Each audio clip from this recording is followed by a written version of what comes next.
Hi, welcome back to our YouTube channel. ಇವತ್ತು ಮಾಡ್ತಿರೋಂತಹ recipe vegetable ಪಲ್ಯ. ಮೊದಲಿಗೆ ಸಾಸಿವೆ, ಜೀರಿಗೆ, ಉಪ್ಪು, ಅರಿಶಿನ ಪುಡಿ, ಗರಂ ಮಸಾಲ, ಧನಿಯಾ ಪುಡಿ, ಖಾರದ ಪುಡಿನ ತೊಗೊಂಡಿದ್ದೀನಿ. ಇಲ್ಲಿ ಬಟಾಣಿ ಮತ್ತು ಕಾಬೂಲ್ ಕಡಲೆನ ನಾನು ನೆನೆಸಿಟ್ಕೊಂಡಿದ್ದೀನಿ.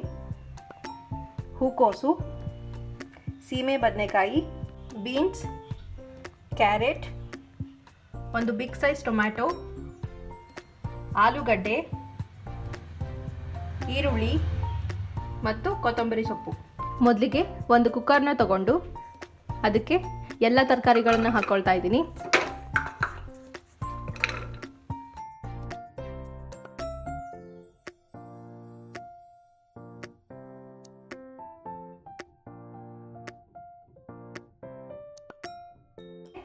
ಒಂದು ಗ್ಲಾಸ್ ನೀರು ಹಾಕಿ ಒಂದು ವಿಸಿಲ್ ಹೊಡಿಸ್ಬೇಕು. ಈಗ ಒಂದು ವಿಸಿಲ್ ಆಗಿದೆ. ಒಂದು ಪ್ಯಾನ್ನ ತಗೊಂಡು ಅದಕ್ಕೆ ಎಣ್ಣೆನ ಹಾಕ್ಕೊಳ್ತಾ ಇದ್ದೀನಿ. ಸಾಸಿವೆ, ಜೀರಿಗೆ,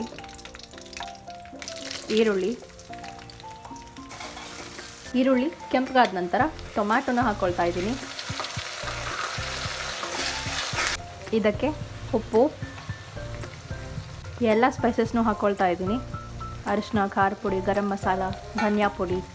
ಇದನ್ನು ಚೆನ್ನಾಗಿ ಮಿಕ್ಸ್ ಮಾಡ್ಕೋಬೇಕು. ಎಲ್ಲ ತರಕಾರಿಗಳನ್ನು ಹಾಕ್ಕೊಳ್ತಾ ಇದ್ದೀನಿ. ಇದಕ್ಕಿವಾಗ ನೀರು ಹಾಕ್ಕೊಳ್ತಾ ಇದ್ದೀನಿ. ಇಲ್ಲಿ ನಾನು ಸ್ವಲ್ಪ ಬೆಲ್ಲನ ಹಾಕ್ಕೊಳ್ತಾ ಇದ್ದೀನಿ. ಕೊತ್ತಂಬರಿ ಸೊಪ್ಪು.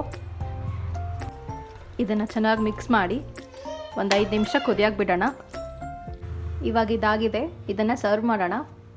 ಈ ವಿಡಿಯೋ ನಿಮಗೆ ಇಷ್ಟ ಆದರೆ ಲೈಕ್ ಮಾಡಿ, ಶೇರ್ ಮಾಡಿ ಹಾಗೂ ನಮ್ಮ ಚಾನಲ್ನ ಸಬ್ಸ್ಕ್ರೈಬ್ ಮಾಡಿ. Thank you.